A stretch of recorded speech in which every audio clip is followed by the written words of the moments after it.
Todos tenemos un concepto distinto de lo que es una vida ideal.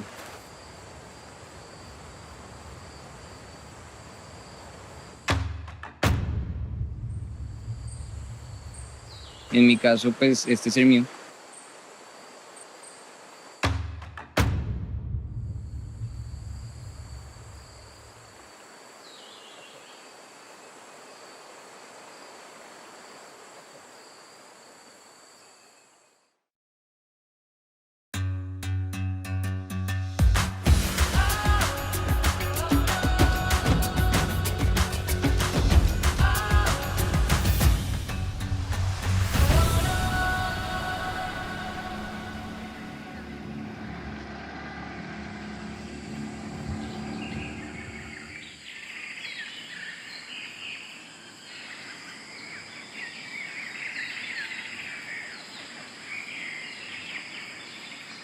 Soy Juan Pablo Bueno,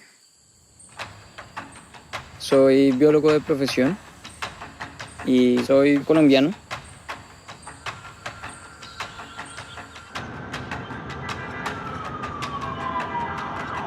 Yo inicié con ingeniería química.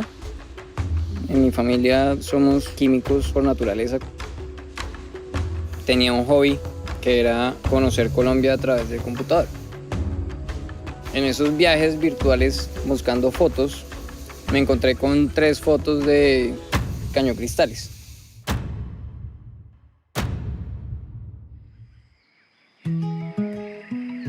Y esas fotos con ese río morado, con estos colores increíbles, se volvieron para mí un tema de tengo que conocer ese lugar.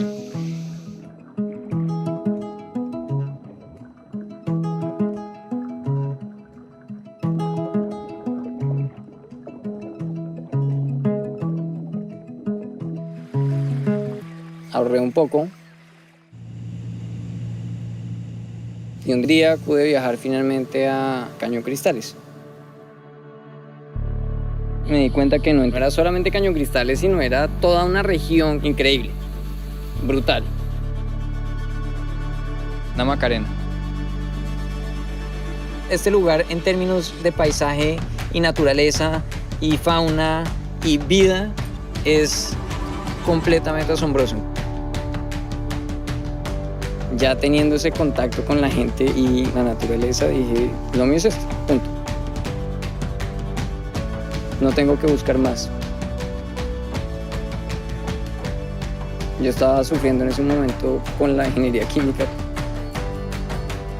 No porque me quedara grande, sino porque no me quedaba fácil imaginarme a mí más adelante metido en una oficina, metido en cosas que tuvieran que ver con procesos químicos. Y para mí la conclusión fue dedicarle mi vida a proteger eso que me gusta tanto, que es la naturaleza.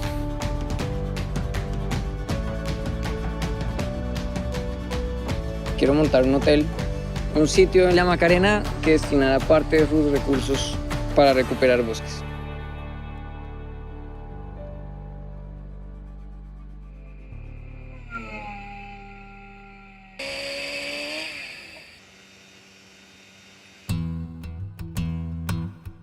Siete años de incansable trabajo levantando un proyecto que inició con puros ahorros, la manigua.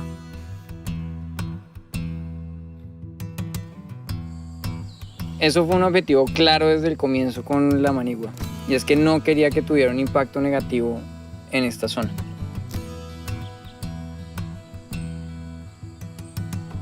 Fue que logré encontrar los diferentes espacios donde podía construir sin tener que tumbar un árbol.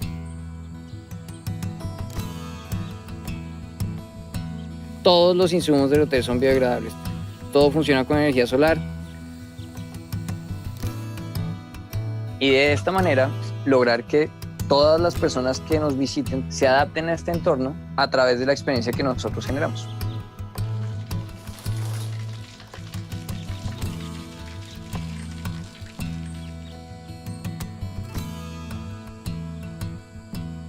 La naturaleza y nosotros encontramos un punto donde podemos convivir juntos.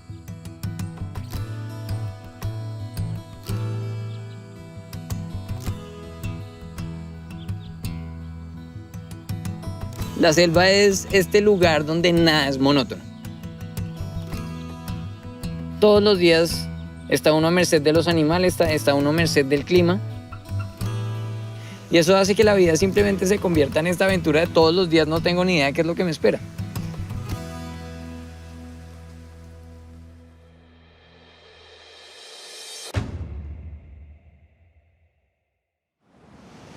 El año pasado el río Guayabero se le dio por crecer hasta un nivel que yo nunca pensé que llegaría. El río se metió en todo el locho. Se metió dentro de las cabañas. Se metió dentro del comedor. De la inundación, estar con el agua hasta el cuello, nadando de un lado para el otro, tratando de rescatar lo que hubiera del loche sin que se perdiera nada. Y fue increíble. No perdimos nada. Lo único que perdimos fue un bulto de arroz. Y en eso no perdimos nada gracias a mi equipo.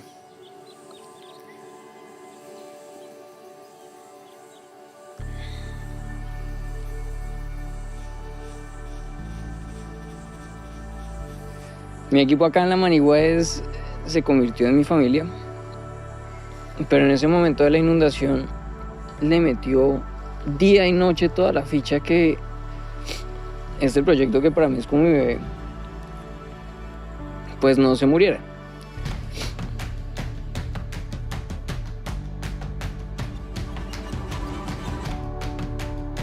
En ningún momento tiraron la toalla y esta gente le metió el alma a lograr evacuar todo el hotel para que no se perdiera nada. Nunca había visto y nunca había sentido en carne lo que de verdad sentir el apoyo de tantas personas unidas para ayudarle a uno. Y mirar a Juan Pablo cómo comenzar, ¿sí? Venir un señor de una ciudad a internarse acá a la selva, eso es como queda uno, bueno, queda sorprendido porque es difícil acostumbrarse de una ciudad de repente a internarse acá a la jungla. La naturaleza le dio un empujón para seguir más adelante, que a pesar de las dificultades que la naturaleza, siempre hay una luz al fondo del túnel. Juan Pablo la encontró. Yo me vine a la Macarena a plantar árboles, ¿no?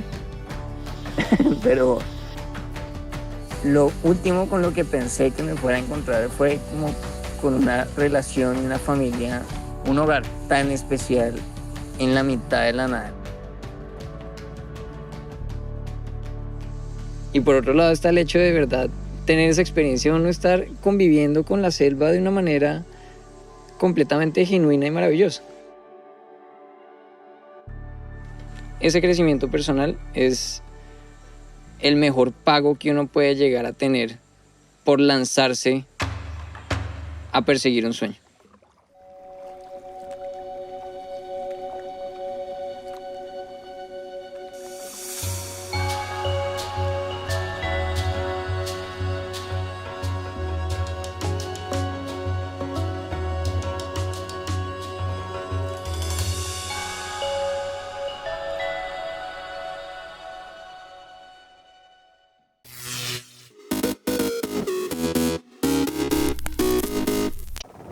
Welcome to the final day of racing for the Ocean Race Europe in Italy, Genoa. And if you've been following all the drama today, you will know that, well, we've been in a bit of a long postponement. These two boats here are going to be in a fight with that team. Murpori Foundation on the left, AkzoNobel Ocean Racing on the right. Sailing Poland trying to find room at the Kamibo end, but there was no room to be had for Bauer Becking, the veteran of the Ocean Race.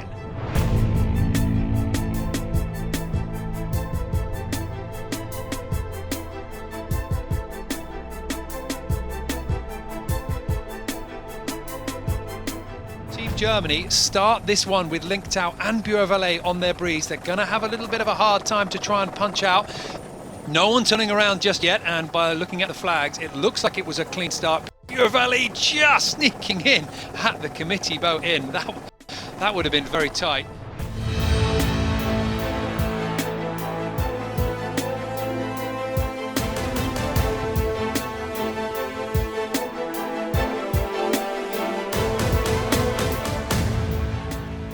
the moment for those leaders right now, the breeze is pretty much in line with that next mark. It's coming in at around about 170, which is the bearing to the next mark.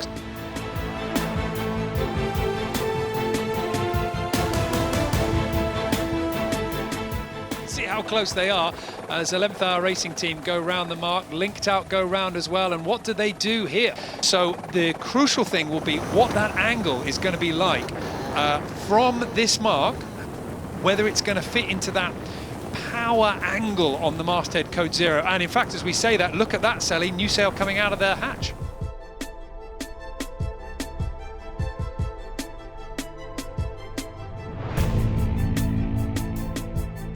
Murpuri Foundation Racing Team about to come across the finish line. It so nearly went the way of Sailing Poland, but the Portuguese take it. Johan Rishom and Murpuri Foundation Racing Team cross the finish line. You're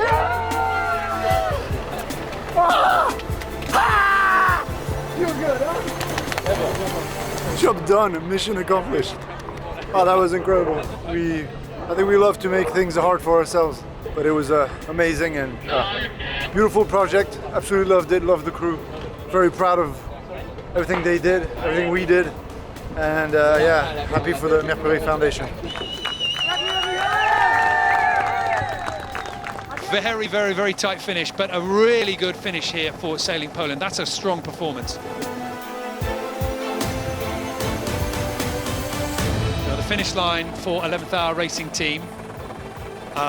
Behind them, but the big question is what's happening behind them with Offshore Team Germany. So 11th Hour Racing Team coming into the finish, sailing clear now. They are going to sail through the line first, Linked Out to windward. They can't affect them anymore. They desperately tried to take the breeze. All that Offshore Team Germany need to do now is bear away, sail through that line, and what a finish. Offshore Team Germany narrowly, by the thinnest of margins, hold on to what all their hard work has given them. They win the Ocean Race Europe in spectacular fashion. It has been probably one of the nicest events since a long time. I mean, I prepared that for 4 or 5 years probably, and it's a lot of work, and I'm so happy that that we managed so well. I'm super happy.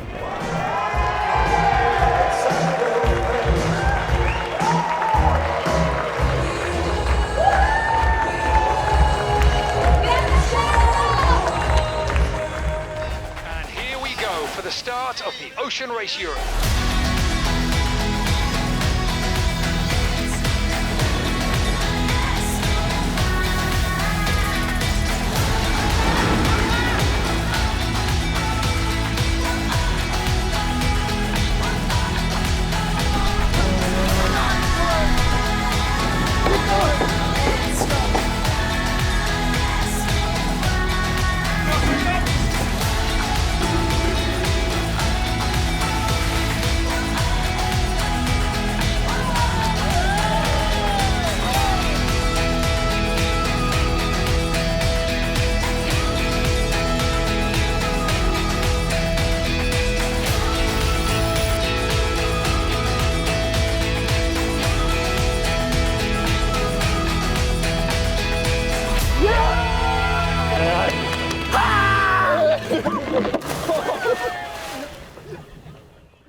That was amazing.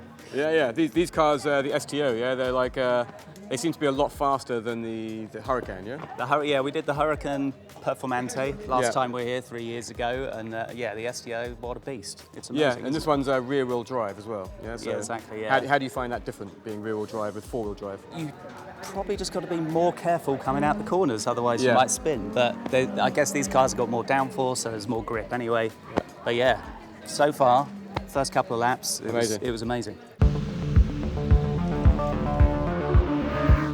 when you're on stage, you have a lot of, when you're performing in front of people, you have a lot of adrenaline, you have a lot of energy, but you also have to like really concentrate on what you're doing so you don't make mistakes. And I find driving on track fast like this, it's almost similar, because you have a lot of adrenaline, it's exciting, it's thrilling, but you have to really be calm and concentrate and be in a zone. So I like the parallels of kind of performing on stage and driving a car, but so for me it's both, I'd say.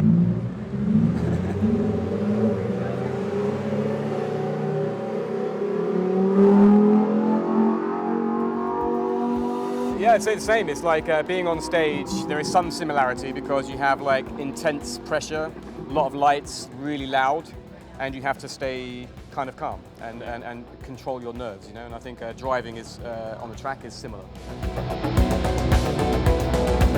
A road trip, I would say up the Pacific Coast Highway from Malibu heading towards Big Sur. And you say which car? Aventador, Aventador, yeah, definitely. Actually, maybe I'll take for that trip maybe the Hurricane Spider. Yeah, how about that? I love driving in southern Europe and around the Mediterranean coast. I'd probably drive around the Italian coast. I'll probably just take one of these, an STO. That would suit me. What soundtrack? I feel like Jimi Hendrix would be quite. I'd go for like some kind of synth wave. Give me a synth wave artist. It's cool. Like Daft Punk or something. Yeah. Like their first album.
Hi, I'm Sohee, the designer of Miss Sohee.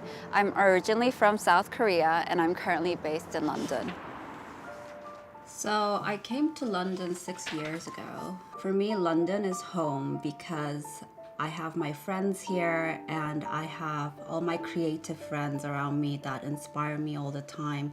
And the cultural diversity here is really, really inspiring. In this room, you see a lot of mood boards, and this is my desk.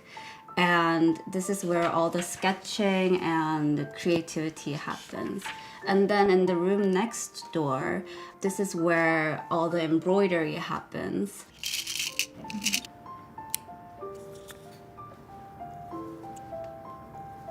Definitely, I think embroidery is painting with beads and fabric.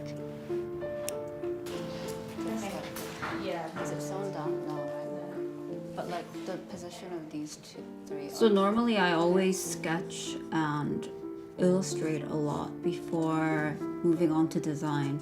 Sometimes I get inspired by my own drawings as well. So sketching is one of the most important stages in the process of designing.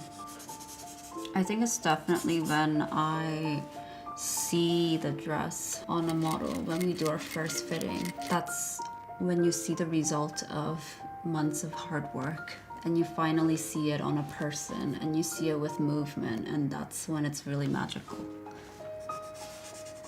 I grew up watching my grandmother sew all these beautiful traditional embroideries, and I didn't realize how beautiful they were until I grew up, and I really wanted to use the traditional methods and also the colors of the traditional embroidery into my design.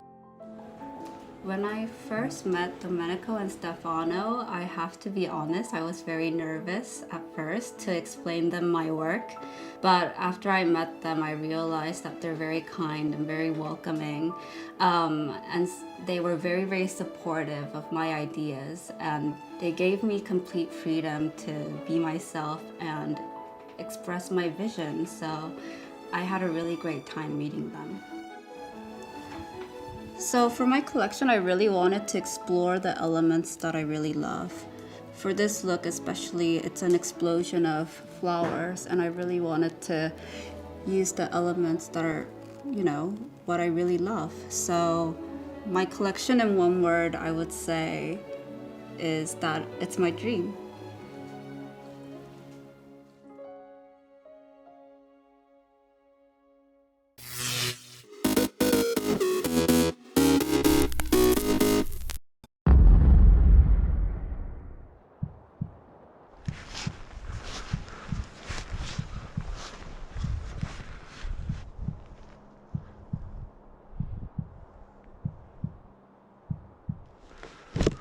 Copy, I'm in position at 100.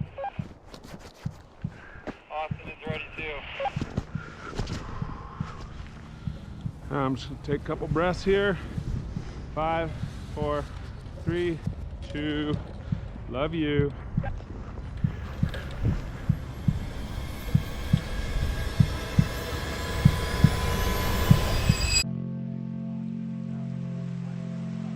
All right, another beautiful morning. It's cold, -7 this morning. Ice in the water, that's when you know it's below 0.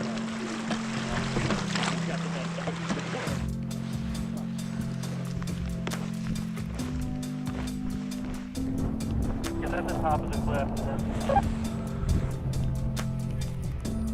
Dropping in 5, 4, 3, 2, 1.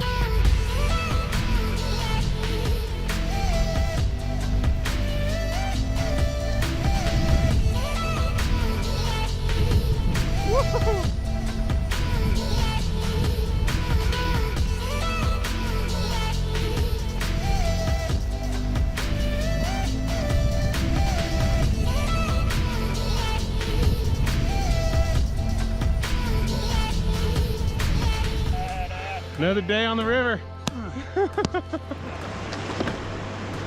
Yeah, and then we just... Copy that, thanks. 3, 2, 1.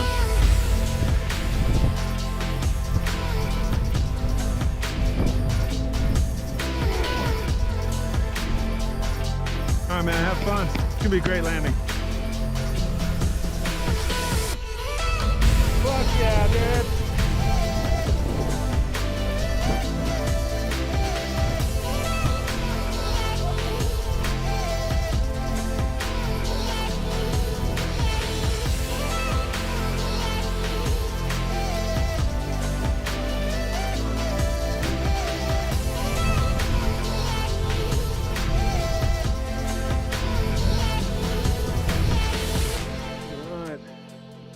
Day 7 down the river, and conditions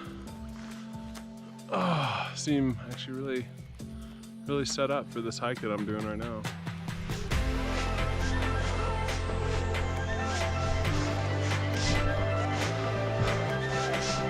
Yo, buddy, I should be able to see you now.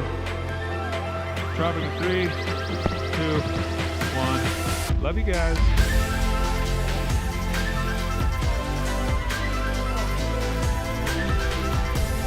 Woohoo!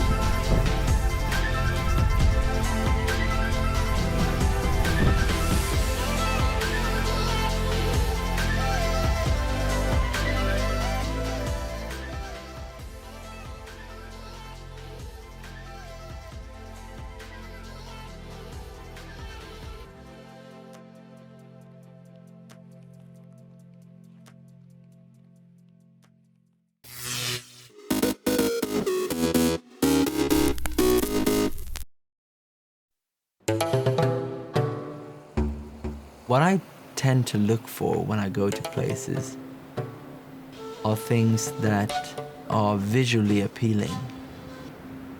When you walk down the sand dunes here in St. Lucia. Just thinking of the old shipwrecks or the explorers, the first thing they saw was these long beaches and impenetrable forest. They still look exactly the same. I can't imagine there are many places in the world where you can see tons of things in one day. I want to pinch my arm and say, this can't be true. I'm in the middle of this. I think the uniqueness is that it's diverse. You could peel off layer after layer and you'll find more and more things.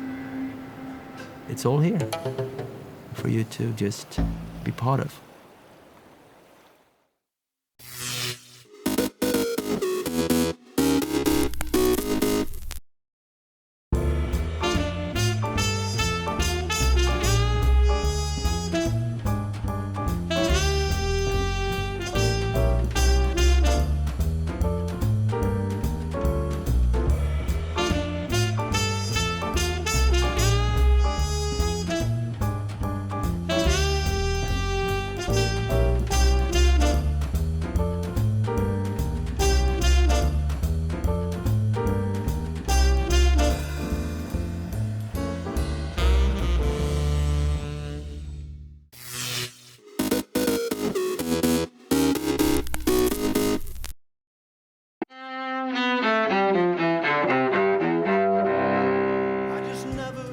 August 16th, 1977.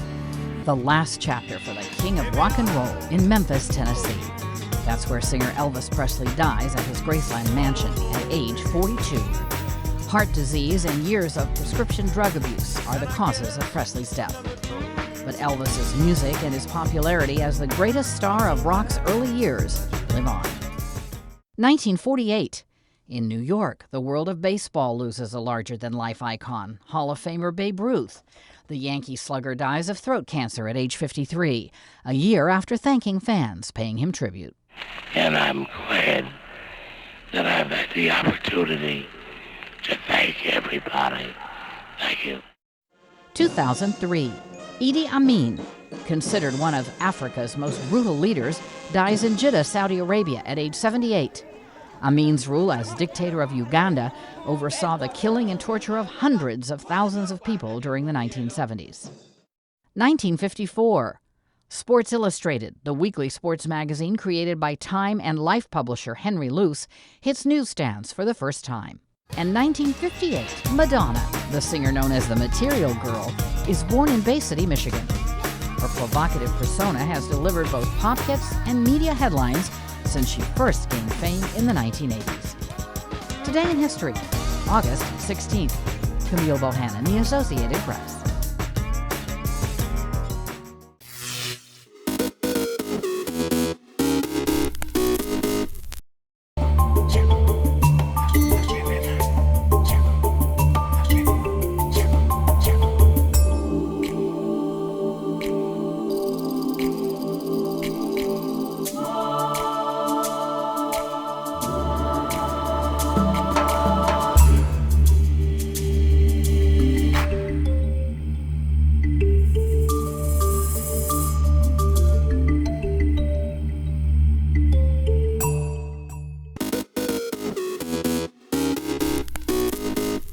Welcome back in our studio, and in today's news,